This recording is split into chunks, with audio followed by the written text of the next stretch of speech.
જૂનાગઢના ગિરિરાજ પાર્ક દીપાંજલિ 2ના રહીશોમાં સાર્વજનિક પ્લોટને લઈ આક્રોશ જોવા મળી રહ્યો હતો, જેમાં સાર્વજનિક પ્લોટ ફરતે દિવાલ બનાવવા, બ્લોક નાખવા અને ગંદકી મામલે સ્થાનિકોમાં રોષ જોવા મળ્યો હતો। આ વિસ્તારમાં આવેલા સ્થાનિક પ્લોટમાં રોજ ગાયો બેસવાના કારણે ગંદકીનું સામ્રાજ્ય ફેલાય છે, જેના કારણે મચ્છરોનો ઉપદ્રવ વધતા રોગચાળો થવાની ભીતિ સર્જાય છે। તો બીજી તરફ સોસાયટીના સ્થાનિકો દ્વારા આ વિસ્તારમાં નડતરરૂપ થતા ઝાડ કાપવા અને સફાઈ કરવા માટે પણ વારંવાર રજૂઆત કરવામાં આવી હતી, પરંતુ મહાનગરપાલિકા તંત્ર કોઈ સફાઈ કરવામાં ન આવી હોવાના આક્ષેપો સ્થાનિકોએ કર્યા છે। તેમજ આ સમગ્ર મામલે યોગ્ય નિરાકરણ લાવવા સ્થાનિકો માંગ કરી રહ્યા છે અને આ અંગે કોર્પોરેટરે વહેલી તકે કામગીરી શરૂ કરી દેવાની ખાતરી આપી હતી।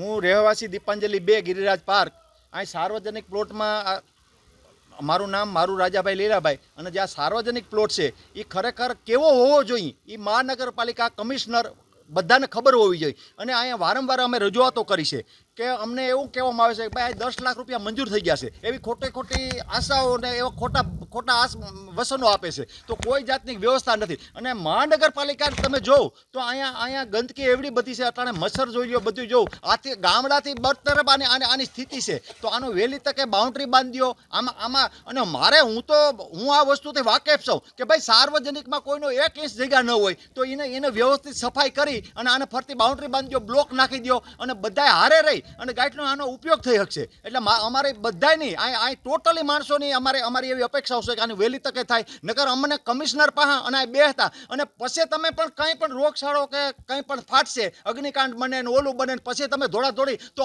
અમે હાજા થઈ આ વ્યવસ્થા કરી દો ને, એવી અમારી ટોટલી લોકોની માંગણી છે। મારું નામ ગોપાલભાઈ ટાકોદરા, હું સિદ્ધિવિનાયક એપાર્ટમેન્ટની અંદર રહું છું અને મારી સામેના જ ખુલ્લો પ્લોટ એક રાખેલો છે, એ સાર્વજનિક છે। તેની અંદર અમને કમિશનરને રજૂઆત કરી હતી, ત્યાર પછી અહીંના કોર્પોરેટરોને રજૂઆત કરેલી છે। કોર્પોરેટરોનું કહેવું છે કે અમારા 10 લાખ રૂપિયા રિટર્ન પાછા વયા ગયા છે, તમારી ફાઇલ બંધ કરી દીધી। આ જાતનો અમને જવાબ આપ્યા છે અને તમારે કાંઈ પણ કામ કરાવવું હોય તો હવે કમિશનર પાસે જાઓ, અમારી પાસે કાંઈ છે નહીં, અમે આ બધી ફાઇલો મૂકી દીધી છે। અને અમારી પ્લોટની વચ્ચે 2 ઝાડવા છે, 3 ઝાડવા છે જે ઊંચે પહોંચી ગયા છે, તેને કાપવા માટેની રજૂઆત કરેલી છે। તે રજૂઆતે કોઈ સાંભળેલી નથી અને અહીંયા આવીને એ પ્રમાણેની રજૂઆત કરે છે કે આ કાપવાના પૈસા તમારે દેવા જોશે, પ્લસ તમારે આ જે છે ઝાડવા છે એ તમારે તમારી રીતે જે જગ્યાએ પુગાડવાના હોય એ રીતે પુગાડવા પડશે। અહીંયા જે રોગચાળો ફાટી નીકળશે તેની જવાબદારી મહાનગરપાલિકા સિવાય કોઈની નથી રહેતી। અમે અનેક રજૂઆત કરેલી છે। અહીંયા ડેન્ગ્યુના મચ્છર છે, બધી જાતના મચ્છરો જે ઉપદ્રવ છે, માખીઓનો ઉપદ્રવ છે, ગંદકી છે, જે અહીંયા સફાઈ કરવા સફાઈ કામદારો નથી આવતા, જે અઠવાડિયે 15 દિવસે એક ફેરી આવે છે અને આ પ્લોટ ઉપર જીરીએ નજર નથી નાખતા, આજુબાજુની શેરીઓમાંથી જે ઉપરનો કચરો હોય છે એ લઈ લે છે અને આ જાતની ગંદકી દરરોજને માટે રહે છે। જે અમારી રજૂઆત છે, જે વહેલામાં વહેલી તકે કરી દે એવી અમારી રજૂઆત છે। આ સાફ સફાઈ અને બ્લોક મૂકવાના હોય તો બ્લોક, દિવાલ કરવાની હોય તો દિવાલ અને સફાઈ પહેલી તકે કરે એવી અમારી રજૂઆત છે। નમસ્કાર, હું કારિયા રીટાબેન, અહીંયા વિનાયક એપાર્ટમેન્ટમાં રહીએ છીએ।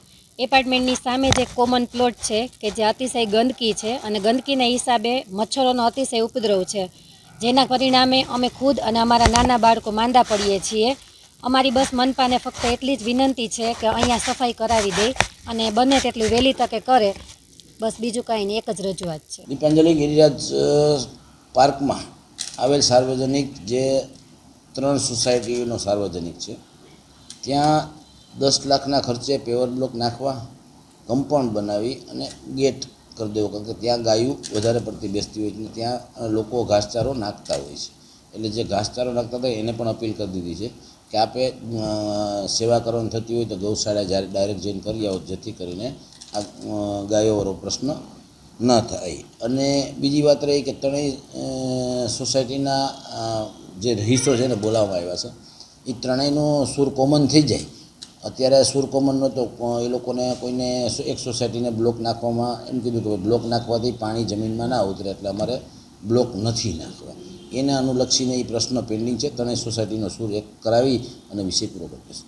ઝાડ વચ્ચે જ્યારે એમને દ્વારા ફોન આવ્યો હતો ત્યારે ફોરેસ્ટ કોર્પોરેશનનો સ્ટાફ જઈ અને બગીચા શાખાને કહી અને ઝાડવા કપાઈ નાખ્યા હતા। પાછું કશું થયું હશે તો 1-2 દિવસમાં સફાઈ અને ઝાડવાનો વિષય પૂરો કરી દેશું।